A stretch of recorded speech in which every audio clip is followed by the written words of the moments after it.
You talk to us as if we are still under your mga colony time.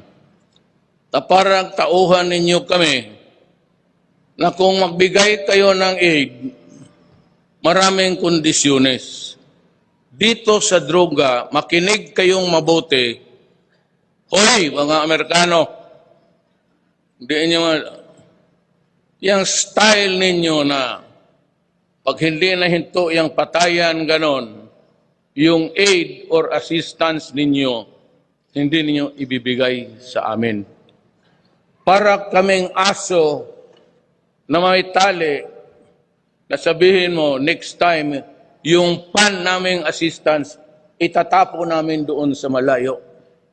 Pero hawakan ka, para tayong aso na pag ganun na hindi natin maabot na bunganga. Ganon kayo eh. Ganon kayo. Napakasyadong mababa ang tingin ninyo sa amin.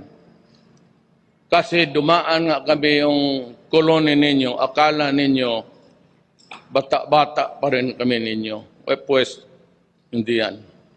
Marami ang lumaban sa inyo yung panahon na yun. Marami nagpakamatay because ayaw nila kayo. Isa doon siguro ang mga minuno ko. Kasi ako na-insulto sa ginagawa ninyo. Huwag na kayo magsabi, ay, anong ibig sabihin no Duterte, gano'n. Hindi namin sabi intindihan. Hindi namin intindihan. Simple lang. Huwag mo kaming bastusin. Total, mabubuhay rin kami. Baski na papano, mabuhay kami, baski wala kayo. Yun lang. Yung pagbabastos ninyo. So you are easy with the words like, gano'n. Kasi kayo mga Amerikano, wala sa inyo yan. Pero sa aming mga Orientals, lalo na Pilipino, lalo na more sensitive sa insulto eh. Parang gano'n, magwawala yan. Bakit? Anong tingin mo sa amin? Butit na lang kasi ako ang na-enkwentro ninyo. Eh yung iba, hindi kayo makabalik dito. Insultuhin ninyo ng gano'n niya. So, that is the long and short of really my quarrel with America.